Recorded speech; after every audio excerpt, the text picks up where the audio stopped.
च्या स्मृती दिनाचा म्हणजे गेल्या शनिवारचा। त्या दिवशी एक तरुणी थेट शनी शिंगणापूरच्या शनिदेवाच्या चौथऱ्यावर चढली। तिथं जे झालं ते याआधी कधीच घडलेलं नव्हतं। महिलांनी शनिदेवाच्या जवळ जायचं नाही अशी तिथली परंपरा। त्या परंपरेलाच हा धक्का होता।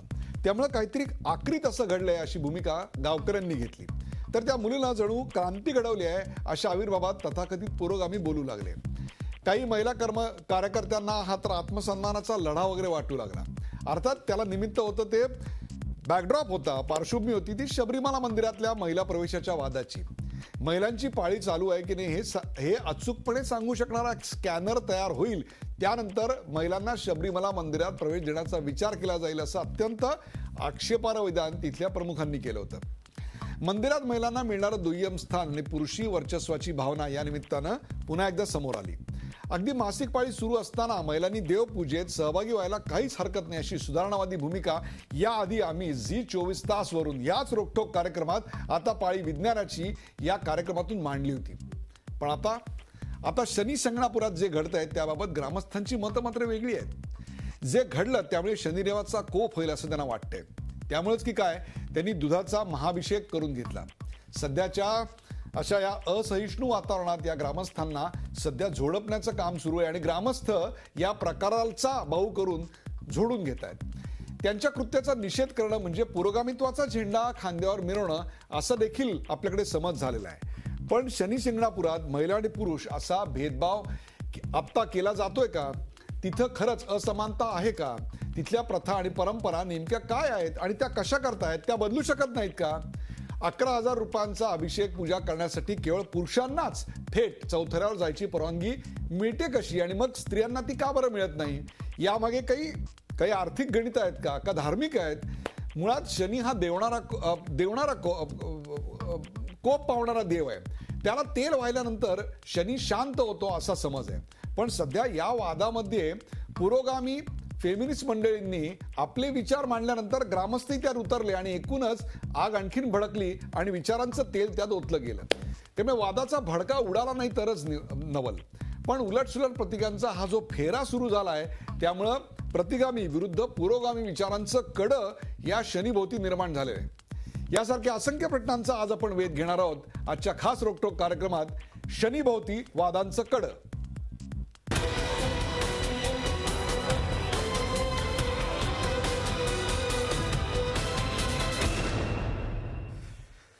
शनीभोवती वादांचं कडं या कार्यक्रमात आपण आमंत्रित केलंय नवाकाळच्या संपादिका जयश्री खाडीलकर पांडे। जयश्रीजी आपलं या कार्यक्रमात स्वागत। आपल्याबरोबर आहेत शनी शिंगणापूर या मंदिराचे विश्वस्त नितीन शेटे हे देखील आपल्याबरोबर। नितीनजी आपलं या कार्यक्रमात स्वागत। दीपा श्रीराम ज्येष्ठ अभिनेत्री सामाजिक कार्यकर्त्या संपूर्ण महाराष्ट्र त्याला ओळखतो अशा दीपा श्रीराम आपल्याबरोबर आहेत। दीपाजी आपल्या या कार्यक्रमात स्वागत।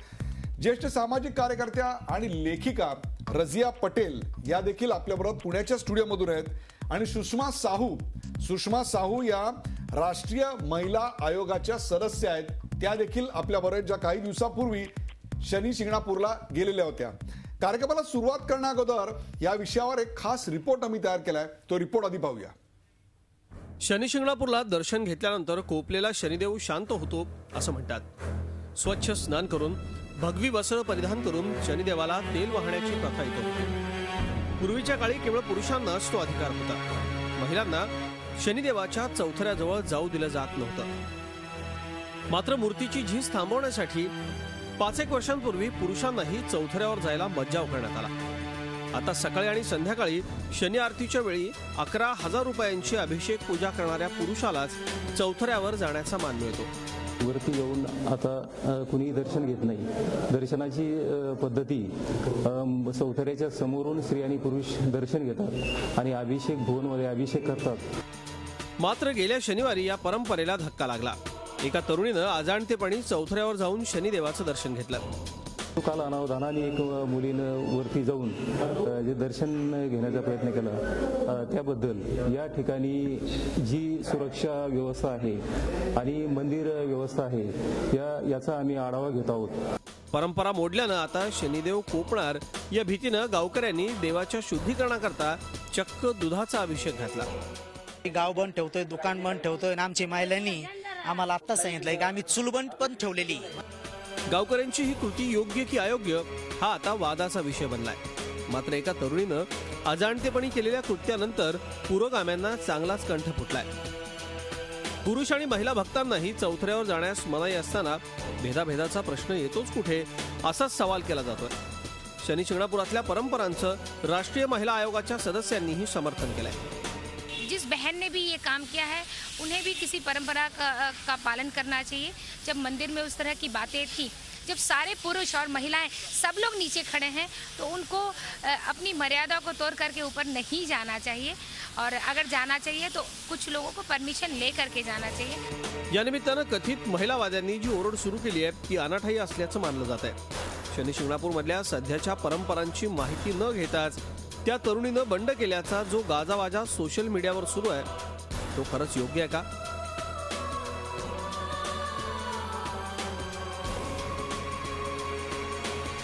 Bureau report, Zee media.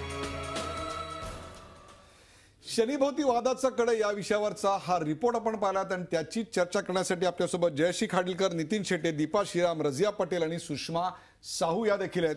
जो पहिला मुद्दा आपण चर्चेला घेतोय तो पहिला मुद्दा आपण आपल्या पडद्यावर पाहू शकता आणि तो पहिला मुद्दा आहे एवढी चर्चा नेमकी कशासाठी? एवढी चर्चा कशासाठी? आपण थेट पहिले जाऊया या प्रकरणाची जिथून सुरुवात झाली त्या शनी शिंगणापूरला. आपल्यासोबत नितीन शेटे आहेत, विश्वस्त आहेत शनी शिंगणापूर मंदिराचे. एक काही छोटीशी माहिती मी आपल्याला विचारतोय. नितीनजी, हे देऊळ किती जुनं आहे आणि सर्वसाधारणपणे शनिवार सोडता इथे रोज किती लोक येत असतात? सर, मंदिराला साधारणतः 450 ते 500 वर्षापूर्वीची परंपरा आहे. आणि इथं शनिवारी साधारणतः 1 लाख ते 2 लाख भाविकांची गर्दी होते आणि इतर दिवशी 40,000, 30,000, 50,000च्या आसपास अगदी बरोबर आहे दर्शनाचा लाभ घेतात लोक. आता ही सगळी व्यवस्था पाहणारा जो ट्रस्ट आहे त्या ट्रस्टची अधिकृत नोंदणी झाली आहे का? तुम्ही चॅरिटी कमिशनरकडे या संदर्भातले सगळे वर्षाक ताळेबंद आणि रिपोर्ट सादर करता का? धर्मादाय आयुक्तांकडे या सर्व कागदपत्रांची पूर्तता दरवर्षीपर्यंत, म्हणजे अगदी 14-15-16ची अजून व्हायची आहेत, पण 14-15 पर्यंतची आपण केलेली आहेत असं ठामपणे आता सांगू शकता? हो सर, ट्रस्टची स्थापना 1963 साली झाली. तेव्हापासनं आतापर्यंत ट्रस्टची नोंदणी होऊन आणि दरवर्षी आम्ही ऑडिट करून धर्मादाय आयुक्तांना त्याचं सगळं सादरीकरण करत असतो. सरकारचे नियम पूर्णपणे पाळताय. पॉइंट वेल टेकन. आता मला सांगा, या इथं ही जी 30-40 हजार एका सामान्य दिवशी आणि शनिवारी साधारणतः 1-2 लाख एवढी जी गर्दी होते, ही गर्दी पहिल्यापासून होते का बासू भट्टाचार्यांनी शनी शिंगणापूरवर चित्रपट निर्माण करायचा अशी घोषणा केल्यानंतर किंवा अनुराधा पौडवाल आणि गुलशन कुमार यांच्या कॅसेट नंतर गर्दी वाढली? नेमकी गर्दी वाढली कधी?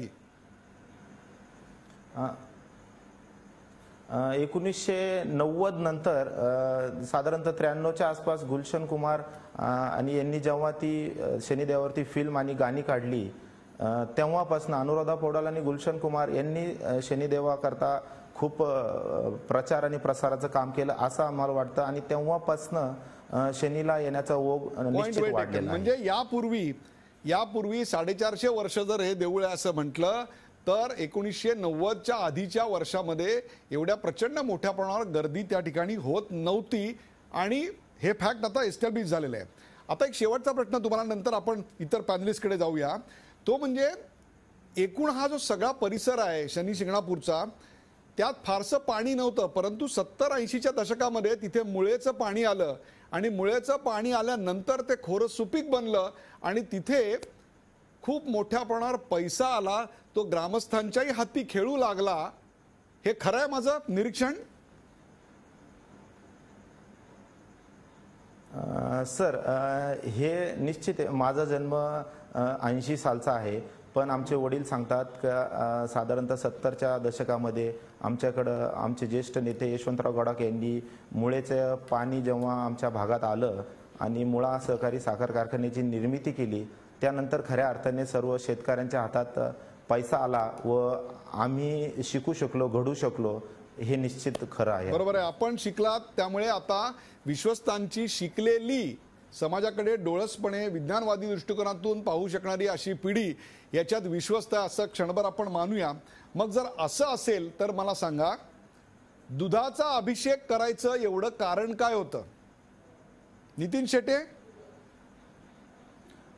सर हां सर बोला. दुधाचा अभिषेक करायचं कारण काय होतं? एक मुलगी चौथऱ्यावर चढली, त्याची एवढी चर्चा कशा करता झाली? सर मी एक खुलासा करू शकतो की मुलगी चौथऱ्यावर चढली ही तिच्या हातनं अनावधाने घडलेली घटना होती. हे आम्ही CCTV फुटेजवरनं बघतोय. परंतु त्यानंतर आम्ही मुलींना फक्त शनी चौथऱ्यावर गेली हा नियम मोडला म्हणूनच सुरक्षा रक्षकांवर कारवाई केली. त्याच्यामध्ये महिलावर चढली असा उद्देश नव्हता. परंतु गावकऱ्यांनी जो दुधाचा अभिषेक केला त्याला व्यक्तिशः मी आणि देवस्थान आजही सहमत नाही आहोत. काल त्यांनी जी निषेध सभा केली त्याच्यामध्ये विश्वस्त व कर्मचारी देवस्थानचा कुठलाही सहभाग नव्हता. हा सर्वप्रथम मी खुलासा आपणासमोर करू इच्छितो. म्हणजे आता इकडे दोन गोष्टी समोर आल्या आहेत की दुधाचा जो अभिषेक झाला त्याला या संपूर्ण देवस्थानचं जे विश्वस्त मंडळ आहे ते विश्वस्त मंडळ याच्यात सहभागी नव्हतं. हे ग्रामस्थांच्या आग्रहाखातर किंवा ग्रामस्थांच्या दबावामुळे केलेली गोष्ट आहे, ज्याला तुमचा सहभाग, ज्याला तुमचा नव्हता. मग तुमचा निषेध तुम्ही कुठल्या मार्गाने नोंदवू इच्छिता की हा दुधाचा अभिषेक तुम्हाला अमान्य होता? हे तुम्ही कोणत्या आधारावर आता हा कार्यक्रम बघणाऱ्या लाखो प्रेक्षकांना सांगणार आहात की you were not party to it? हा निश्चित मी जाहीर सांगू शकतो की मुलीनं जे वर जाऊन दर्शन घेतलं हे तिच्याकडनं अचानक घडलेली गोष्ट होती. त्यामध्ये देवस्थाननी तिच्यावर कुठली कारवाई किंवा तिला आम्ही कुठल्याही प्रकारची वेगळी वागणूक दिली नाही. ती त्यानंतर गेल्यानंतर आम्ही आमच्या प्रक्रियेनुसार फक्त सुरक्षा व्यवस्थांनी चौथऱ्यावर महिला गेली या कारणाने आम्ही त्या सुरक्षा रक्षकांना चौकशी व कारवाई केली. त्याचा ग्रामस्थांनी नंतर इश्यू केला व ग्रामस्थांनी हे थोडंसं माझ्या मते समोर राजकारण ठेवून हे गाव बंद अगदी बरोबर आहे, दुधाचा अभिषेक वगैरे केला. हे मी आता मला सांगा, तिथं जे तेल वाहिलं जातं ते तेल वाहिलं जाणारं तेल रिसायकल करण्याकरता एक प्लांट लावलेला आहे माझ्या माहितीप्रमाणे. हे खरं आहे का? सर प्लांट नाही, पण जे देवावरती पूजेचं तेल वाहिलं जातं ते तेल कलेक्शन करता आम्ही एक अंडरग्राऊंड टँक तयार केलेला आहे. त्याच्यामध्ये देवावरती तेल आणि पाणी असं मिश्र स्वरूपात जातं. त्यानंतर आम्ही ते 11 महिन्याच्या कराराने पुन्हा रियूज करण्याकरता, परंतु खाद्य स्वरूपात ते वापरू शकत नाही आणि देवाच्या पूजेला पुन्हा ते वापरू शकत नाही. या अटीवर आम्ही त्याची करार पद्धतीनं विक्री करतो. म्हणजे पुन्हा ते पॅकबंद करून ग्राहकाच्या हातात, भाविक ग्राहक अर्थात त्या भाविक ग्राहकाच्या हातात दिलं जात नाही अशी तुम्ही आता इथे खात्री देताय? हो निश्चित सर. ओके. आता मुद्दा असा आहे की एक मुलगी त्या ठिकाणी वरती शनीच्या चौथऱ्यावर चढली जिथे पुरुषांनाही जायला मनाई आहे आणि स्त्रियांनाही जायला मनाई आहे. एक शेवटच्या प्रश्नाचं उत्तर मला द्या, मग आपण इतरांकडे जाऊ. ते म्हणजे माझ्या माहितीप्रमाणे 11,000 रुपये दिले तर पुरुषांना जायला परमिशन आहे आणि स्त्रियांना 11,000 काय 22,000 दिले तरी जायला परमिशन नाही. ही माझी माहिती आमच्या स्थानिक पत्रकारांनी दिलेली. बरोबर आहे का नितीन शेटे? सर मी एका वाक्यात तुम्हाला सांगतो की आम्ही स्त्री आणि पुरुष समानतेच्या कायद्यानुसार किंवा त्या अवलंबानुसार आमचे माजी आमदार आमचे मार्गदर्शक शंकरराव गडाख यांनी आम्हाला 2011 साली अशी विनंती केली की तिथं शनी मंदिराच्या आसपास पुरुषांची वरती चौथऱ्यावर गर्दी असते, त्यामुळं स्त्रियांना सुलभ दर्शन होत नाही चौथऱ्याखालनं, याच्यावरती तुम्ही काहीतरी केलं पाहिजे अशी त्यांनी विनंती केल्यानंतर आम्ही त्याच्यावर सर्व विश्वस्तांनी गावकऱ्यांनाही त्यावेळेस आम्ही सहभागी करून घेतलं आणि सगळ्यांना विश्वासात घेऊन 2011 सालीच सर आम्ही पुरुषांनाही चौथरा बंदी करून सर्वांनाही चौथऱ्याखालनं सुलभ दर्शनाची व्यवस्था केली. मुद्दा आहे तो 11,000 रुपये देऊन. हा सर, तुमच्या प्रश्नाला मी उत्तर देतोय. द्या. हो सर, तुमच्या प्रश्नाला उत्तर देतो मी. बोला. सर त्यानंतर काय झालं सर, हे निर्णय घेत असताना प्रत्येक परंपरा किंवा पद्धतीला बदल करण्याकरता एका दिवसात तो शक्य नव्हता, म्हणून आपण त्याला पर्याय काढला आणि ते उद्या काळ अशी एक महाआरती म्हणून फक्त एक जणाला वरती जाण्याची परमिशन ठेवली. त्याच्यातनं थोडीशी ती जी प्रथा बंद केली, त्याची तीव्रता त्या काळात कमी झाली आणि आतापर्यंत ती पद्धत आम्ही अवलंबत आलेलो आहोत. म्हणजे आजही महाआरती 11,000 रुपयाला विकली जाते, परंतु 11,000 रुपये महिलेनं दिले तरी देखील तिला वरती जाता येत नाही. म्हणजे एक प्रकारे पूर्वी जी असमानता होती त्याची तीव्रता तुम्ही कमी करायचा प्रयत्न केलात, एवढंच तुम्ही आता सांगू शकताय, बरोबर आहे? नितीन शेटे. नाही सर, आता असं आहे की सर्वसामान्य सर्व पुरुष. हां, बरोबर ना? हॅलो, ठीक आहे. आपण जाऊया सुषमा साहू यांच्याकडे जाऊया. सुषमा साहू, आपण राष्ट्रीय महिला आयोगाच्या सदस्य आहात. आपण काही दिवसापूर्वी त्या ठिकाणी गेलेला होता, शनी शिंगणापूरला गेलेला होतात. आपला अनुभव काय आहे? कारण त्याच्यानंतरचं जे आपलं विधान आहे त्याचं स्पष्टीकरण महाराष्ट्र जाणू इच्छितो की आपला अनुभव काय होता आणि तिकडे असमानता आहे असं वाटतं का, आणि केलेल्या मुलीचं जे कृत्य आहे त्याविषयी आपलं मत काय आहे? सुषमा साहू. हाँ प्लीज आप थोड़ा उसको हिंदी में बताएंगे. आप कुछ दिनों के पहले वहां गई थी, कुछ दिनों के पहले वहां गई थी, वहां आपका अनुभव क्या था? एक लड़की का उस चबूतरे पे जाना और मूर्ति को हाथ लगाना, इसके ऊपर आपके कोई विचार थे, कोई टिप्पणी थी? उसके बारे में महाराष्ट्र जानना चाहता है कि आपके इस विचारों का स्पष्टीकरण क्या है. सुषमा साहू जी. बिल्कुल बिल्कुल बिल्कुल बिल्कुल बिल्कुल. सबसे पहले मैं आपको धन्यवाद कहूं या क्या कहूं, मुझे समझ में नहीं आ रहा कि सुबह में जब हमसे बाइट लिया गया तो मैंने पूरी बात कही और आपने अंतिम के 2 लाइन को यहाँ पर दिखाया, लेकिन मैं उस पर चर्चा नहीं करना चाहती क्योंकि आपने अभी मेरे विचारों को जानना चाहा है. मैं यहाँ कहना चाहती हूँ कि भारत जैसे लोकतंत्रीय देश में यहाँ कितना दुर्भाग्यपूर्ण है कि एक महिला अगर किसी मंदिर में प्रवेश करती है, कहीं प्रवेश करती है तो मूर्ति को छूती है तो वो मूर्ति अपवित्र हो जाती है, और एक पुरुष उसी मूर्ति को छूता है तो उसमें पवित्रता कूट कूट कर भर जाती है. ये अपने आप में एक दुर्भाग्यपूर्ण है कि 21वीं सदी में जाने के बाद भी हम ऐसी मतलब निम्न स्तरीय सोच को आज भी पाल रहे हैं और उसका भरण पोषण कर रहे हैं. दूसरी बड़ी बात कि हमने कहा कि एक महिला अगर महिला के किसी मंदिर में प्रवेश कर जाने से, किसी को छू देने से अगर वो कलंकित है, तो मैं कहती हूँ कि महिला एक जन्मदाता है, महिला ही पूरी सृष्टि की निर्माता है. अगर उसने ही इस सृष्टि का निर्माण किया है, अगर एक निर्माता, अगर एक जन्मदात्री अगर कहीं से किसी को छूने से अगर वो मनुष्य हो या ईश्वर हो अगर कलंकित होता है, तो ऐसे धर्म को और ऐसे मनुष्य की मनुष्यता पर प्रश्नवाचक चिन्ह लगना चाहिए.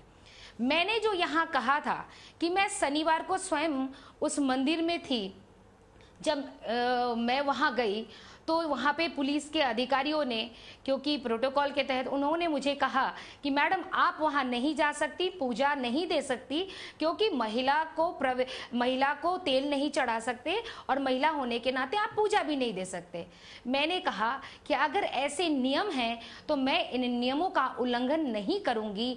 मैं भी उस चबूतरे के बाहर ही खड़े होकर के मैंने नतमस्तक हुई और वहीं से मैंने प्रणाम किया और प्रणाम करके आशीर्वाद लेकर के मैं आगे की तरफ बढ़ गई. मैं यहाँ बताना चाहती हूँ कि उस जगह जिस समय मैं पूजा कर रही थी, क्योंकि मैं पहली बार गई थी, वहाँ पर कम से कम 2000 से 3000 लोग खड़े थे, लेकिन कोई भी उस मंदिर के चबूतरे को या चौखट को पार करके ऊपर न वो पुरुष, न महिला, न बच्चे, कोई भी व्यक्ति ऊपर नहीं चढ़ा. तो मुझे लगा कि ये सभी के लिए सर्वमान्य है. हो सकता है कि सिर्फ पुरुष वर्ग में भी जो पुजारी है, पुरोहित है, वही जाकर के पूजा करते होंगे. ये सोच करके मैं वहां से दूर से ही मैं प्रणाम करके चली आई. सेम टाइम मुझे ये जब मैंने टीवी खोला तो मैंने ये न्यूज़ देखा तो मेरे सामने ये प्रश्न आया कि महिला, मैंने कहा कि अगर उस बहन ने अगर उसे छुआ है तो ये कहीं से भी भगवान ने नहीं कहा कि मैं कलंकित हो गया या मैं कहीं ना कहीं पूजा करने योग्य नहीं रहा. लेकिन मैंने एक चीज जरूर कहा कि वो महिला जब ये चीज जानती थी, वो बहन ये जानती थी कि वहां इस तरह के नियमों का पालन होता है।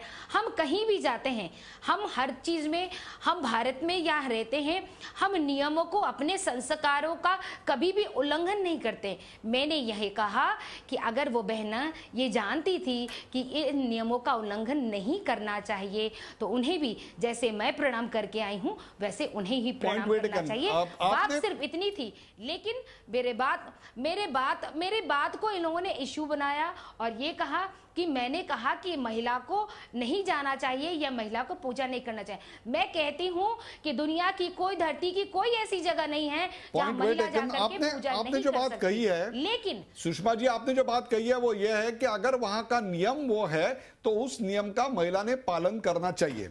बराबर आहे, ठीक आहे। आपण दीपा श्रीराम यांच्याकडे जातोय। दीपा श्रीराम यांना संपूर्ण महाराष्ट्र एक ज्येष्ठ अभिनेत्री आणि सामाजिक कार्यकर्ता म्हणून ओळखतो। दीपा श्रीराम, चौथऱ्याच्या पूजेचा हक्क दोघांनाही नाही असं असताना त्या ठिकाणी एक महिला गेली, याच्यानंतर दुग्धाभिषेक करण्यात आला। दुग्धाभिषेक करणं हे जेवढं संतापजनक आहे, तेवढंच या विषयावर अशा प्रकारची चर्चा होणं, ज्या ठिकाणी दोघांनाही प्रवेश नव्हता, मग तिकडे एका महिलेचं जाणं, याच्यावर एवढी चर्चा होणं, या दोन्हीकडे आपण कसं पाहता? आपलं काय मार्गदर्शन आहे? दीपा श्रीराम.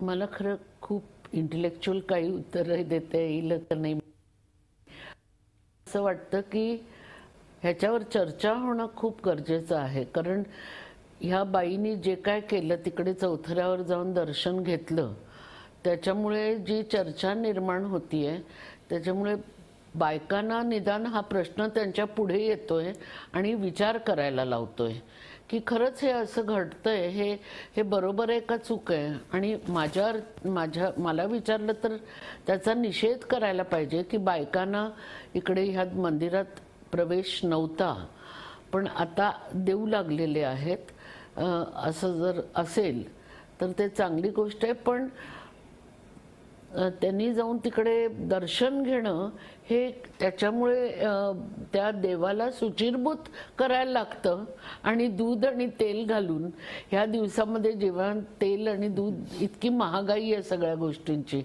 त्या वेळेला त्याला शुचिर्भूत करायला लागतं, हे मला बरोबर वाटतच नाहीये। पण देव म्हटलं की एक विचार मला वाटतं बाजूला राहतो, फारसा केला जात नाही। ती एक भावनिक एक रिस्पॉन्स, तो भावनिक असतो आणि त्यामुळे जे काय देवाच्या संदर्भात जे काय होतं त्याला लोक खूप भावनिक पद्धतीने रिस्पॉन्ड करतात किंवा भावनिक पद्धतीने प्रतिसाद देतात आणि तसं ते झालेलं दिसतंय। कारण तो अभिषेक करून त्या शनिदेवाला शुचिर्भूत करणं हे काय मला समजूच शकत नाहीये आणि ती गरज जर वाटत असली, म्हणजे देवाला कोण आपण शुचिर्भूत करणार असं मला वाटतं। आणि बायकांना नेहमीच आपण, मला वाटतं आपल्या संस्कृतीमध्ये जरा दुय्यम मानलं गेलं अलीकडे तरी, म्हणजे मी वैदिक काळातलं म्हणत नाहीये, पण नंतर तुमचा मुद्दा अत्यंत बरोबर आहे की देवाला शुचिर्भूत कोण करणार, हा तुमचा मुद्दा अत्यंत बरोबर आहे। परंतु अनवधानानं एक लहान छोटी मुलगी तिकडे वरती गेल्यानंतर हा डायरेक्ट स्त्रियांच्या आत्मसन्मानाचा प्रश्न आहे। अशा स्वरूपाची भूमिका घेणं, याच्याबद्दल आपण काय म्हणाल?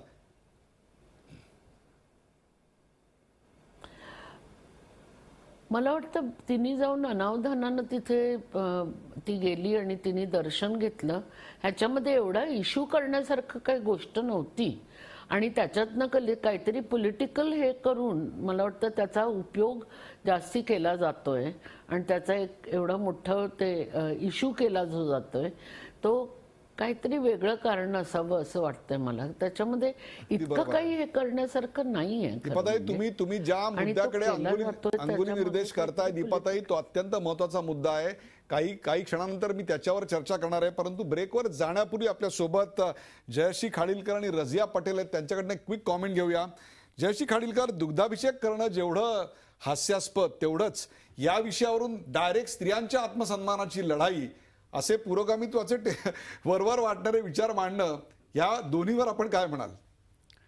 मला असं वाटतं की त्या दिवशी जो दुग्धाभिषेक केला गावकऱ्यांनी तो अत्यंत चुकीचा होता, त्याचा निषेध झालाच पाहिजे. पण त्याच वेळेस काल आपण सगळ्या वाहिन्यांवरती बघितलं आणि अनेक पुरोगामी ज्या म्हणतात महिला स्वतःला, त्यांनी जो त्या एक मुलगी जी अनावधानाने तिथे गेली तिला एक क्रांतिकारी महिला म्हटलं, तिने एक बंड केलं असं म्हटलं आणि जो गदारोळ त्याच्यानंतर घातला.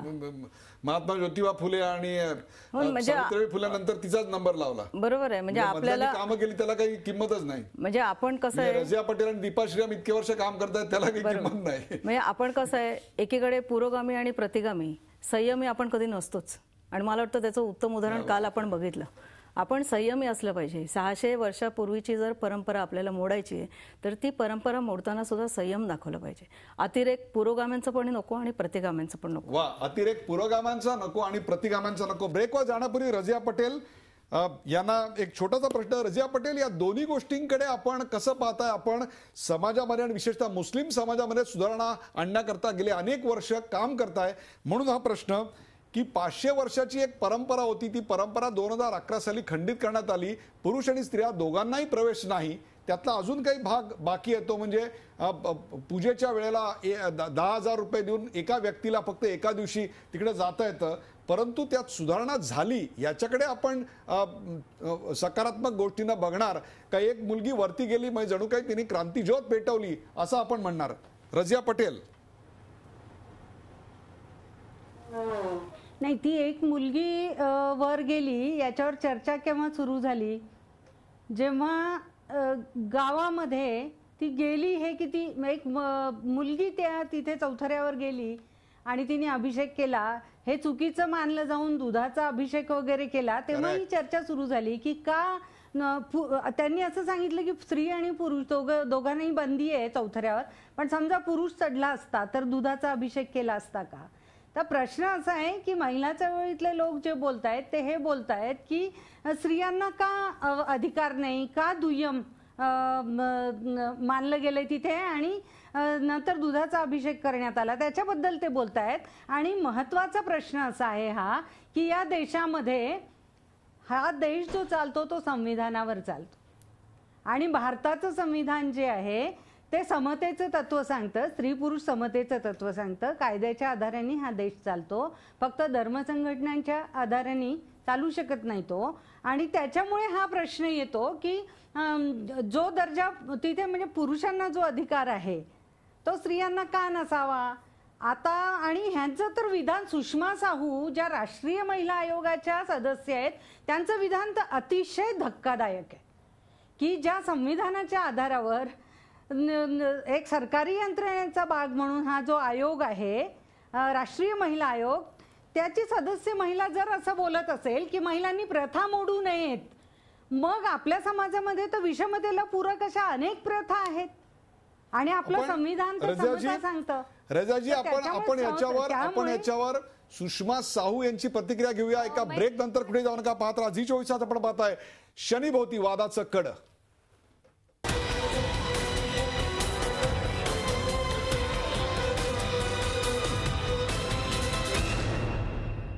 शनीभोवतीचं वादाचं कड या विषयावर रंगलेली चर्चा आपण पाहताय. दुसऱ्या भागातला जो महत्वाचा मुद्दा आपण चर्चेला घेतोय तो मुद्दा आपण आपल्या पडद्यावर पाहू शकता आणि तो मुद्दा आहे, हा मुद्दा स्त्रियांच्या आत्मसन्मानाचा आहे का?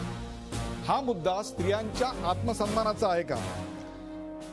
सुषमा साहू जी, ब्रेक पर जाने के पहले रजिया पटेल जो एक सामाजिक कार्यकर्ता है, लेखिका है, उन्होंने आपके इस विधान पे आपत्ति जताई थी कि आप राष्ट्रीय महिला आयोग की सदस्य होते हुए भी आपने ऐसा कहा कि महिलाओं ने उस प्रथा का उल्लंघन नहीं करना चाहिए था, पालन करना चाहिए था, ऐसा आपने कहा. इसके ऊपर उन्होंने आपत्ति जताई क्योंकि आप एक सर्वसामान्य महिला नहीं हैं, आप महिला आयोग की, राष्ट्रीय महिला आयोग की सदस्य है. क्या कहेंगे इस आलोचना के ऊपर?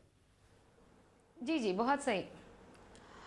मैं रजिया जी से माफ़ी चाहते हुए ये कहना चाहती हूँ और पूछना भी चाहती हूँ कि रजिया जी, आज से पहले क्या कभी आपने ऐसे, क्योंकि आप यहीं की हैं, आपने कभी आपत्ति की क्योंकि एक सामाजिक कार्यकर्ता हैं, मुझे तो पता नहीं था कि आप सामाजिक कार्यकर्ता हैं और वहाँ पर इस तरह के नियम थे। तो क्या इन नियमों के खिलाफ कभी आपने आवाज़ उठाई? मैं राष्ट्रीय महिला आयोग की सदस्य होने के नाते मैंने जो बातें कही, मैं आज भी उस पर कायम हूँ। मैंने कहा कि एक महिला के अगर भगवान को छू देने से और पूजा कर लेने से अगर ईश्वर अपवित्र हो जाते हैं तो ऐसे धर्म के और ऐसे ईश्वर के बारे में मुझे कुछ नहीं कहना। लेकिन हमारी सोच बहुत छोटी होती जा रही है। हम इक्वालिटी की बात करते हैं, महिलाओं की बराबरी के साथ साथ उसको हर चीज़ का वो बराबरी दर्जा मिले, हम इसकी बात कर रहे हैं। आज उसके लिए हम कुछ भी हद तक आज बच्चियों को पढ़ाने के लिए, आज एक माँ बाप क्या नहीं करता जो एक बेटे को पढ़ाने के लिए कहता है। लेकिन जब मैं मंदिर में गई, मेरा ये विषय ये है कि मैं मंदिर में गई और मुझे मना कर दिया गया और मैं नहीं गई। लेकिन अगर उस बहन को मना कर दिया गया था तो फिर उसने ये काम नहीं करना चाहिए था। मैं ये नहीं कह रही हूँ, आज भी हम लोग घर में हर शनिवार को उनको तेल भी चढ़ाते हैं, सब पूजा करते हैं। मैं फिर बताना चाहती हूँ रजिया जी, आपने जो स्टेटमेंट दिया उसका मैं जवाब देना चाहती हूँ कि हर शनिवार को मैं मंदिर में जाकर के तेल भी चढ़ाती हूँ और उनके ऊपर काला तिल भी चढ़ाती हूँ और उड़द के काले दाल भी चढ़ाती हूँ, क्योंकि हम इस परंपरा को मानते हैं। लेकिन मुझे नहीं पता था कि शनि भगवान को महिलाएं नहीं छू सकती। लेकिन मंदिर में प्रवेश के पश्चात हमें ये कहा गया कि कृपया आप मंदिर को में भगवान को मने आप महिला होने के नाते नहीं कर सकते। ऐसे बहुत सारे धर्मों में हैं जहाँ महिलाएं मस्जिदों में प्रवेश नहीं कर सकती। क्या उनके खिलाफ कभी आवाज किसी ने उठाई? मैंने आज भी नहीं कहा कि उस बहन ने गलत किया। अगर उस बहन ने पूजा कर लिया, अगर उस बहन ने क्षमा मांग लिया तो पहले तो क्षमा नहीं मांगना चाहिए। लेकिन अगर उस बहन ने पूजा कर दिया तो मैं कहती हूँ कि उसके लिए शुद्धिकरण की कहीं कोई जरूरत नहीं थी, क्योंकि एक औरत सबसे पहले वो माँ है, मातृत्व कभी भी बरोबर है। नहीं हो अपन सकती। सुषमा साहू जी इसके ऊपर हम रजिया पटेल के विचार जाणना चाहेंगे। रजिया पटेल, तुम्ही काय सांगाल की त्यांनी एक स्पष्ट भूमिका केली आहे, त्यांचा त्या गोष्टीला विरोध नाही, दुग्धाभिषेकाचा त्यांनी तीव्र शब्दात धिक्कारच केलाय, शुद्धिकरण नहीं होना चाहिए था, उन्होंने स्पष्ट रूप में कहा है। सवाल असा आहे की त्यांचं असं म्हणणं आहे की तिकडे एक प्रथा आहे, ती प्रथा जर जायच्या आधी तुम्हाला मान्य असेल, माहिती असेल तर मग त्याचं उल्लंघन कशा करता करायचं, हा त्यांचा सवाल आहे। डू यू एग्री विथ दिस? नाही, प्रश्न असा आहे की हक्क असणार की नाही महिलेला, आणि तिने जायचं नाही हे कोण ठरवणार? आणि ही जर राष्ट्रीय महिला आयोगाचे सदस्य असं म्हणत असतील तर मग भारताच्या संविधानाचं काय, भारतातल्या कायद्यांचं काय? हे म्हणून हे धक्कादायक आहे। कोण ठरवणार की बाईने जायचं नाही? आणि बाईला हक्क आहे की नाही? तो बाईला हक्क आहे, कारण ती भारताची नागरिक आहे। आणि मग ह्या जर राष्ट्रीय महिला आयोगाच्या सदस्य संविधानापेक्षा विषमतेला पूरक अशा प्रथांचं समर्थन करत असतील, खरंच हे धक्कादायक आहे। इतर सदस्यांचं आपण इतर तुम्ही आत्मसन्मानाचा मैं यहाँ पे कहना चाहती हूँ कि मैंने कोई संविधान के खिलाफ बात नहीं की। रजिया जी को ये जानकारी होनी चाहिए कि मैंने कोई संविधान के खिलाफ बात नहीं की।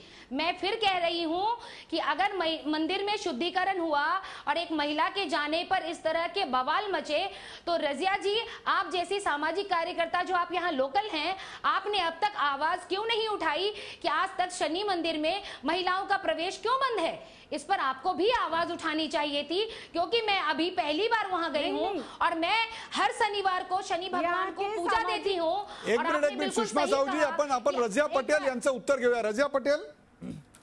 रजिया पटेल आणि मग आपण दीपा श्रीराम यांचं मत घेऊया। सामाजिक हर शनिवार को हम परिवार के यहाँ के सामाजिक आंदोलनों ने बार बार ये मांग की थी। बरोबर आहे। आपण जाऊया दीपा श्रीराम यांच्याकडे। दीपा श्रीराम, एका महिला आयोगाच्या सदस्याचं हे विधान आपल्याला कसं वाटतं? आणि त्याहीपेक्षा हा डायरेक्ट स्त्रियांच्या आत्मसन्मानाचा प्रश्न आहे। म्हणजे जणू काही ही प्रथा, ही केशवपन किंवा सतीच्या प्रथा किंवा विधवाच्या पुनर्विवाहाची परवानगी नसणे या इतपत ताणला गेलेला आहे, त्याबद्दल आपण काय म्हणाल? दीपा श्रीराम. मला असं वाटतं की बाई आणि पुरुष किंवा मुलगी आणि मुलगा ह्याच्यामध्ये जो फरक केला जातोय आपल्या देशामध्ये, आपल्या समाजामध्ये, तिथे ह्याचं उत्तर आहे की बाई का दुय्यम लेखली जातीये, मुलगी का आपली, आता वारंवार आपल्याला आठवण करून द्यावी लागते की मुलगी म्हणजे लक्ष्मी आहे, मुलगी लक्ष्मी घेऊन पैसे घेऊन येते घरात, लक्ष्मी येते तुमच्या घरामध्ये, अशी आठवण का करून द्यायला लागते? कारण मुलगी म्हणजे काहीतरी आपल्याला खूप खर्चिक आहे आणि आपल्याला आपल्या घरची ती नाही आहे, नंतर ती दुसऱ्या घरचीच होणार आहे, असे जे विचार आहेत हे मला वाटतं ह्यांच्या बद्दल प्रश्न विचारायलाच पाहिजेत. आणि तिथपासून ते सुरू होतंय की बाई म्हणजे दुय्यम स्थानाची आहे आणि त्या बायकांनी काही बायकांनी हे गृहीत धरलेलं आहे की हो आम्ही आहोत, आम्हाला त्याच्याबद्दल बायका आवाज उठवत नाहीत. आणि मला असं वाटतंय की ही जी घटना घडली आहे ह्याच्यामुळे निदान सामान्य बायकांना सुद्धा हा प्रश्न पडायला हवा आणि पडेल असं मला वाटतंय. म्हणून ही घटना घडलेली त्याच्याबद्दल चर्चा होणं फार आवश्यक आहे की बायकांनी स्वतःला विचारायला पाहिजे हा प्रश्न की का म्हणून मला प्रवेश दिला जात नाहीये किंवा का म्हणून मला दुय्यम स्थान घ्यावं लागतंय. अगदी मी कुठल्या पद्धतीने करून म्हणजे दीपा श्रीरामजी तुम्ही मूलभूत मुद्दा उपस्थित आहे की महिलांना असं का वाटत नाही की आपल्याला दुय्यम वागणूक याच्याकडे मिळते. जयश्री खाडीलकर, पुन्हा आत्मसन्मानाचा प्रश्न अशा करता निर्माण होतोय की आपल्याकडे आता 3-4 आपल्याकडे एक प्रकारचे व्ह्यूज या सगळ्यावर आले आहेत. त्यातला एक पहिला व्ह्यू आहे तो विश्वस्तांचा आहे. ते असं म्हणतात की आम्ही याच्या बाजूनी नाही, दुग्धाक्षय किल्ला अर्थात तोही एक विचार आपल्याकडे आहे. तर महिला आयोगाच्या सदस्यांनी स्पष्टपणे सांगितलं तिथे जर तशी प्रथा असेल तर ती पाळण्यात काय गैर आहे. तर हा विचारच मुळात दुय्यम आहे असा विचार आता दीपा श्रीरामांनी मांडला. तर मूलभूत संविधानाचा एक प्रकारे हक्क डावलला जात नाही का, अशी भूमिका आपल्याकडे रझिया पटेल यांनी मांडली. आपले काय विचार आहेत? मला थोडं असं विस्ताराने बोलायला मिळालं त्याचा. पहिल्या प्रथम म्हणजे आपल्या महिला आयोगाच्या ज्या सदस्य आहेत साहू, मला वाटतं त्यांचा गोंधळ उडालेला आहे. कारण एकीकडे ते म्हणतात नियम पाळायला पाहिजे आणि दुसरीकडे ते म्हणतात की महिलांना प्रवेश दिला पाहिजे. त्यामुळे मला वाटतं त्या गोंधळलेल्या स्थितीत आहेत. दीपा श्रीराम ज्या म्हणतात त्या मला वाटतं त्यांचा जो युक्तिवाद आहे तो अतिशय योग्य आहे. मुळात प्रश्न असा आहे की महिलांना कुठेही बंदी घालणं हे अयोग्य आहे. जरी आपल्या त्या रूढी परंपरा असतील आणि त्या जर अयोग्य असतील तर त्या मोडल्याच पाहिजेत. आत्ता प्रश्न असा आहे आणि जो मी सतत मांडत आले की आपल्या या रूढी परंपरा या 600 वर्षांपूर्वीच्या 400 वर्षांपूर्वी चालत आलेल्या परंपरा आहेत आणि ह्या जर परंपरा बदलायच्या असतील तर त्या कुठल्याही आतताईपणाने बदलणं योग्य नाही. त्या परंपरा जे लोक पाळतात त्यांना विश्वासात घेऊन त्यांची जनजागृती करूनच हे होणं खूप आवश्यक आहे. एकदम आपण एखादी परंपरा मोडायची, एखाद्या क्षुल्लक घटनेने त्याच्यावर एकदम गजब करायचा, एखादी परंपरा मोडण्याचा प्रयत्न करायचा, एखाद्या विश्वस्ताच्या अंगावर इतकं जायचं की त्या विश्वस्ताला आज राजीनामा देण्याची वेळ आली. हेच विश्वस्त जे होते त्यांनी आता जसं सांगितलं तसं 2011 साली त्यांनीच ही परंपरा खंडित केलेली आहे. त्यांनीच ही परंपरा खंडित केली आहे. मला असं म्हणायचं आहे की या विश्वस्तांचा सत्कार का नाही होत? तुम्ही जितकं त्या महिलेबद्दल बोलता तितक्या विश्वस्तांबद्दल पण बोला पाहिजे. तुम्हाला थोडंसं थांबून रझिया पटेल यांच्याकडे जाऊया. रझिया पटेल, बुलढाण्याच्या सैलानी बाबाचा जो दर्गा आहे त्या दर्ग्यामध्ये हिंदू मुस्लिम दोन्ही अत्यंत सशब्दपणे जातात, परंतु त्या दर्ग्यात देखील आपल्याकडे महिलांना प्रवेश नाही. एवढंच काय तर बऱ्याचशा मशिदीत देखील महिलांना प्रवेश नसतो. 450 वर्षानंतर एका हिंदू मंदिरामध्ये अशा प्रकारची प्रथा मोडीत काढली गेली 2011 साली. याचं आपण कौतुक करायचं का या संदर्भात वेगळा विचार मांडणाऱ्या महिला सदस्याबद्दल राष्ट्रीय आयोगाच्या आपण आक्षेप नोंदवायचा? यातली कुठली बाब तुम्हाला आत्ता महत्वाची वाटते? नाही, मी जे बोलतेय त्याच्यात सुषमा साहूंना मी जो विरोध करतेय तो अजूनही म्हणजे त्यांचा गोंधळ उडालेला असो, काही असो, त्यांनी भूमिका चुकीची मांडलेली आहे. मग हिंदू महिलांचा प्रश्न असो की मुस्लिम महिलांचा प्रश्न असो, समतेचा आधार भारताचं संविधान हे आहे. आणि त्याच्यामुळे दर्ग्यांमध्ये सुद्धा जेव्हा बंदी आहे महिलांना जायला, ते आम्ही बरोबर मानतो, अशातला भाग नाही. कारण तिथे सुद्धा स्त्री पुरुष विषमताच प्रश्न विचारू लागलेले आहेत आणि हे प्रश्न तुम्ही थांबवू शकत नाही. तामिळनाडूमध्ये शरीफा नावाच्या एक बाई आहेत, त्यांनी महिलांच्या मशिदीचं आंदोलन सुरू केलेलं आहे आणि महिलांसाठी त्या मशीद बांधतायत. पण मी हे पाहिलं की मुस्लिम देशांमध्ये मुस्लिम महिला बाहेर जाऊन त्यांच्यासाठी मशिदी असतात, तिथे त्या नमाज पडतात. इजिप्तमध्ये ते तहरीर चौक जो आहे त्यांचं, तहरीर स्क्वेअर, तिथे महिलांना नमाज पडताना मी पाहिलेलं आहे. त्यामुळे सार्वजनिक ठिकाणी महिलांनी नमाज पडणं, त्यांच्यासाठी मशीद असणं, काही ठिकाणी हे आहे, काही ठिकाणी हे नाही आहे. पण जर एखाद्या महिलेनी हा माझा हक्क आहे असं जर ती म्हणाली तर आपण तो नाकारू शकत नाही. म्हणजे आपण जर भारताचं संविधान जर असं आपल्याला समतेची आणि सामाजिक न्यायाची हमी देत आहे, तर कुठेही स्त्री आणि पुरुष असा भेद करून स्त्रियांना रोखलं जाणं हे कुठेही चुकीचंच आहे. आणि पुरुष प्रधान समाजामध्ये धर्म कुठलेही असो, आपण इकडे तपशिलाची मला तुम्हाला दोघांना सांगायचं, एक छोटीशी तपशिलाची गल्लत अशी करतोय की त्या चौथऱ्यावर जायला पुरुषांना आणि स्त्रियांना दोघांनाही बंदी होती. असं असताना एक महिला गेले, याचा अर्थ त्याचा दुग्धाभिषेक सर्वमान्य होतो किंवा त्याचं स्वागत करायला पाहिजे असं अजिबात नाहीये. परंतु दोघांनाही बंदी असताना ती महिला गेली, हा मुद्दा तुम्ही लक्षात घ्या. अर्थात दीपा श्रीराम यांनी सांगितलेला मुद्दा अत्यंत महत्वाचा आहे की या सगळ्यामध्ये बोला नाही बोला तुमची थोडी गफलत अशी होतीये की त्यांनी असं सांगितलं की स्त्री आणि पुरुषांना आम्ही ते गर्दी होते तिथे आणि दर्शन नीट घेता येत नाही म्हणून आम्ही बंदी केली. माझा प्रश्न असा होता की पुरुष गेला असता तर दुग्धाभिषेक केला असता का? बाई गेली म्हणून तो करण्यात आला, बाई गेली म्हणून गहजब झालेला आहे. कारण आपण जयश्री खाडीलकर, बाईचं तिथे जाणं एवढं अस्वस्थ काय करावं? जयश्री खाडीलकर, नाही, मुळात मला एक तुम्हाला प्रश्न विचारायचा आहे की 2011 साली याच विश्वस्त मंडळांनी महिला आणि पुरुष दोघांनाही चौथऱ्यावर जायला बंदी घातली. मला वाटतं ही समानतेची वागणूक आहे महिला आणि पुरुषांना दोघांनी. त्यांनी जे म्हटलं की आम्ही 10,000 रुपये का 11,000 रुपये घेतो आणि फक्त पुरुषांना जाऊ देतो, याचा निश्चितपणे बदल व्हायला पाहिजे. आणि मला वाटतं विश्वस्त मंडळांना हे करायचं आहे, पण हे करण्याआधी गावकऱ्यांना विश्वासात घ्यायला पाहिजे आणि करायला पाहिजे. येस. आणि आता ह्या ज्या म्हणतायत की महिला वर गेली म्हणून दुग्धाभिषेक केला, पुरुष वर गेला असता तर केला असता का, हा जरतरचा प्रश्न आहे. तुम्ही असं कशावरून धरून धरलाय? म्हणजे आता पूर्ववाक्य बायकांनी हे धरून ठेवायचं का की आता महिला गेली म्हणून दुग्धाभिषेक केला, पुरुष गेला असता तर केला नसता? हे तुम्ही जरतरचे प्रश्न हे तुम्ही का मनात आधीच का धरता तुम्ही? मला बोलू द्या. बोला. तर मला असं वाटतं की हे मग 11,000 रुपये देऊन पुरुषांना प्रवेश आणि महिलेनी 22 काय किती हजार दिले तर तिला प्रवेश नाही दर्शनाला, हे काय आहे? नाही, हे पण मी जसं सांगितलं तसं एक विश्वस्त मंडळ 2011 साली हा मोठा क्रांतिकारी निर्णय घेतलाय त्यांनी की त्यांनी दोघांना बंदी केली आणि त्याच्यानंतर त्यांना दोघांना प्रवेश द्यायचा आहे. पण ते म्हणाले की या 600 आणि 700 वर्षापूर्वीच्या रूढी आणि परंपरा आहेत, ह्या बदलायला वेळ लागतो. You have to give time. आपल्या आयुष्यात पण आपण खूप वेळ देतो अनेक आपल्या स्वतःच्या पण बदल करायला, आणि ते बदल करायला तयार आहेत तर त्यांचं तुम्ही स्वागत करणार नाही, तुम्ही त्या विश्वस्त मंडळाला धरून झोडणार. आज विश्वस्त मंडळ जेव्हा दुग्धाभिषेक झाला तेव्हा विश्वस्त मंडळापैकी कोणीही उपस्थित नव्हतं. एक मिनिट मला बोलू द्या. विश्वस्त मंडळापैकी कोणी उपस्थित नव्हतं. झोडपणं हा आमचा नाही मला एक मिनिट. विश्वस्त मंडळाला झोडपणं नाही त्यांनी जे बदल करण्याचा प्रयत्न करतायत नाही, उद्देश स्त्री पुरुष असमानता. हो, मी तेच सांगतेय, स्त्री पुरुष समानता आणण्याचाच प्रयत्न करतायत ते.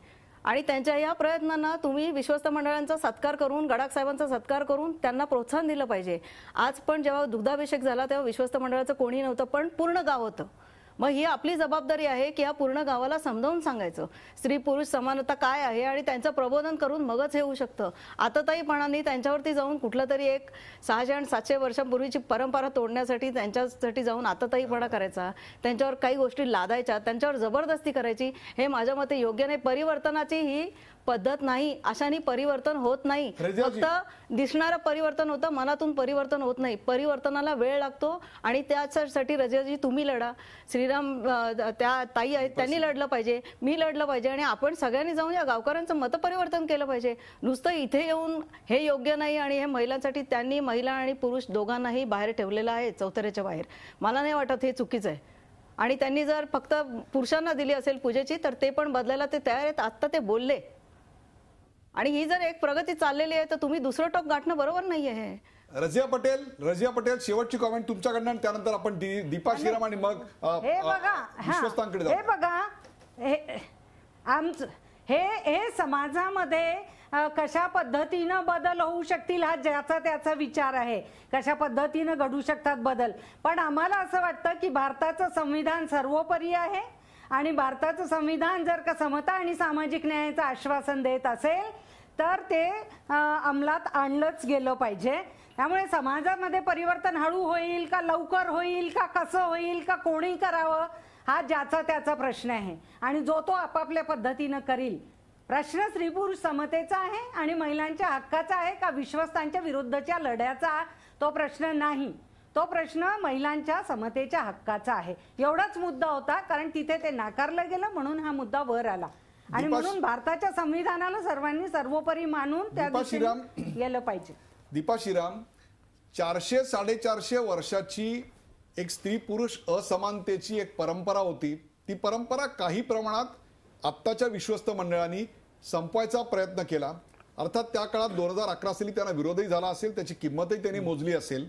ही एक स्पृहणीय घटना म्हणून लक्षात ठेवायची का एक महिला वर चढली, स्त्री पुरुष दोघांनाही एक सारखीच रांग असताना एक महिला वरती चढली म्हणून दुग्धाभिषेक केल्याबद्दल त्या गावकऱ्यांचा निषेध करायचा का येऊ घातलेल्या मंडळांनी 10,000 देऊन करायची पूजा देखील बंद करावी अशी मागणी करायची. यातल्या कुठल्या गोष्टीला आपण या कार्यक्रमाचा शेवट करताना अधिक महत्व द्याल? कुठे सुधारणा असं आपल्याला वाटतं का कुठे या संदर्भात अधिक फोकस केला गेला पाहिजे? दीपा श्रीराम, मला माझं अगदी नम्र असं हे आहे की विचार असे आहेत की तिकडच्या मंडळांनी घेतलेलं हे जे आहे त्यांच्या विश्वस्त मंडळांनी जे काही करायचा प्रयत्न केलेला आहे ते खरंच हे करण्यासारखं आहे, वाखाणण्यासारखं आहे आणि ते आपण त्यांना त्याच्यासाठी शाबासकी द्यायलाच पाहिजे. आणि मला वाटतं त्या ह्याच्याने आपल्याला जर त्यांची मदत मिळाली, कारण ह्या तुमच्या चॅनलला मला हे करायचे कॉंग्रॅच्युलेट की अशी चर्चा घडवून आणली. त्याच्यामुळे लोकांपर्यंत जे काय विचार येतं, कारण लोकांना बदलण्याचं हे माध्यम जे आहे हे फारच पॉवरफुल माध्यम जे आहे ते वापरलं जातंय आणि त्यामुळे आमच्या सगळ्यांचे विचार त्यांच्यापर्यंत पोचले. कारण आपली माणसं काय कमी ह्याची नाही आहेत, विचार करू शकतात, फक्त ते विचार त्या पद्धतीने त्यांच्याकडे पोचलेले नसतात. ते आता अशा चर्चेतनं जर गेले ना त्यांच्याकडे तर मला असं वाटतं की ती लोक सुद्धा खूप विचार करून काहीतरी करतील. आपण जसं म्हणतोय की एक समानता आणण्यासाठी म्हणून तिकडची माणसं सुद्धा प्रयत्न करतील, मला खात्री वाटते त्याची. अगदी बरोबर आहे. आणि विश्वस्तांना त्यांची मदत घेऊन आपण ते करू शकू जर आपण विश्वस्तांना हे केलं. शाबासकी म्हणजे त्यांना थोडंसं बळ द्यायला पाहिजे. नितीन शेटे, 2011 साली नितीन शेटे जे आपण केलं त्याबद्दल आपलं कौतुक. परंतु नितीन शेटे, येऊ घातलेलं जे विश्वस्त मंडळ आहे ते विश्वस्त मंडळ 11,000 रुपये देऊन फक्त पुरुषांना, मग ते एका पुरुषाला का होईना दिवसभरात असेल, ती देखील असमानता मोडीत काढेल आणि एक प्रकारे कोणालाही प्रवेश नाही अशा स्वरूपाची एक यंत्रणा उभी करू शकेल का? खऱ्या अर्थानं ती स्त्री पुरुष समानता असणार अस्तित्वात नाही, परंतु किमान दोघांना भेदभाव तरी होणार नाही, एवढे तरी आपण त्या लेवलपर्यंत तरी येऊया. नितीन शेटे. हा सर, निश्चित सर, आम्ही तो आगामी प्रक्रियेमध्ये आम्ही त्याचं निश्चित नियोजन करू की वर जाणारी जी पूजा आहे आपल्या 11,000ची तीही बंद करू आणि फक्त पुजाऱ्यांच्याच हस्ते ती देवाची आरती करू. आणि मी आणि एक गोष्ट सांगू इच्छितो, मी सर्व महिलांचे आभार मानतो, त्यांनी आमचं कौतुक केलं, सर्व ज्येष्ठ आहात. पण सर, मी आमचा एक उपक्रम आम्ही राबवतो. आम्ही आमच्या ग्रामीण भागातून, नेवासा तालुक्यातून 25 गरीब मुली शैक्षणिक पालकत्व त्यांचं आम्ही पोस्ट ग्रॅज्युएशन पर्यंत देवस्थानी स्वीकारलेलं आहे. ह्या गोष्टीचाही सुद्धा तुम्ही विचार करावा. आम्ही ते मुलंही सुद्धा स्वीकारू शकत होतो, पण आम्ही मुलींचीच निवड करून आज आम्ही त्यांचं, काही मुली 7वीला आहे, काही मुली 12वीला आहे, आम्ही त्यांचं पोस्ट ग्रॅज्युएशन पर्यंतचं शैक्षणिक पालकत्व देवस्थानी ह्याच विश्वस्त मंडळांनी स्वीकारून आज आम्ही ते अंमलबजावणी करत आहोत. त्याचाही तुम्ही विचार करावा. आणि मी ह्या चॅनलला धन्यवाद देतो की त्यांनी ती पॉझिटिव्ह चर्चा करून घेतली, कारण मुलगी वर गेली हा इश्यू आम्ही विश्वस्तांनी केलाच नव्हता. हा सर्व गावकरी व बाहेरील चर्चासत्रातून वाढलेला प्रकार आहे. तरी मी ह्या चॅनलला निरगुडकर सरांना तुम्हाला धन्यवाद देतो की तुम्ही अतिशय उत्कृष्टपणे ही चर्चा घडवून आणलेली आहे. प्रेक्षको, यापूर्वी देखील जेव्हा जेव्हा असे वादाचे मुद्दे आले, मग ऐन गणपती आणि गौरीच्या दिवसात पाळी आलेल्या स्त्रियांनी सहभाग घेऊ नये असा मुद्दा जेव्हा मांडला गेला त्याही वेळेला आम्ही स्पष्टपणे भूमिका घेतली. आता पाळी विज्ञानाची आणि याच्यावर शंकराचार्यांकडून मार्गदर्शन घ्यायचा प्रयत्न केला. त्याचबरोबर कोल्हापूरमध्ये नेमकी अंबाबाई आहे का लक्ष्मी महालक्ष्मी आहे याच्यावर देखील आम्ही मूर्तीशास्त्राच्या अभ्यासातून काही मतं मांडायचे प्रयत्न केला होता. तर नागनारायण बळी केल्यानंतर मूल जन्माला येतं असा 100% दावा करणाऱ्यांना कुठेतरी आम्ही तुमच्या समोर काही त्यांना अनप्लेझंट वाटणारे त्यांना नकोसे असले काही प्रश्न देखील विचारलेले होते. प्रेक्षक हे सगळं अशा करता असतं की या माध्यमाचा उपयोग काही सकारात्मक बदल ज्याचा उल्लेख आता दीपा श्रीराम यांनी केला तो व्हावा हा असतो. शनी शिंगणापूरच्या वादावर दोन्ही बाजू तुम्ही पाहिल्यात. ग्रामस्थांची परंपरावादी भूमिका आणि पुरोगामी मंडळींची दुसरी बाजू. समाजात काहीतरी चुकत असेल तर त्याबद्दल डोळस भूमिका घेणं हे मीडियाचं कामच आहे आणि तेच आम्ही करत आलोय. पण अजाणतेपणी एखादी घडलेली घटना आहे तिला डायरेक्ट क्रांती बंडाचं रूप देणं आणि स्त्रियांच्या आत्मसन्मानाची लढाई म्हणणं हे कितपत योग्य आहे याचा देखील विचार व्हायला हवा.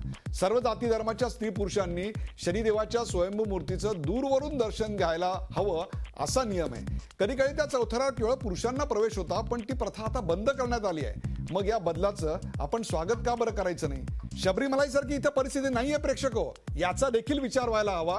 आणि त्याहीपेक्षा हिंदू धर्मातल्या ह्या गोष्टींबद्दल खुलेआमपणे चर्चा होते. इतर धर्मातल्या अशा गोष्टींबद्दल आपण खुलेआमपणे चर्चा करू शकतो का याचा देखील या निमित्ताने विचार व्हायला हवा. परंतु आज या चर्चेमध्ये पाची जे विचार होते ते विचार सगळ्यांना मांडता आले आणि एक प्रकारे वादाचं कडं तोडायला मदत झाली. शनिभोवतीचं वादाचं कडं हे हळूहळू असंच दूर होईल आणि शनिदेव आणि त्याची कृपा तुमच्यावर होईल अशी अपेक्षा व्यक्त करतो. या कार्यक्रमात सहभागी झाल्याबद्दल सर्व मान्यवरांचे आभार. ताज्या बातम्यांसाठी पाहत राहा झी 24 तास. रहा एक पाऊल पुढे.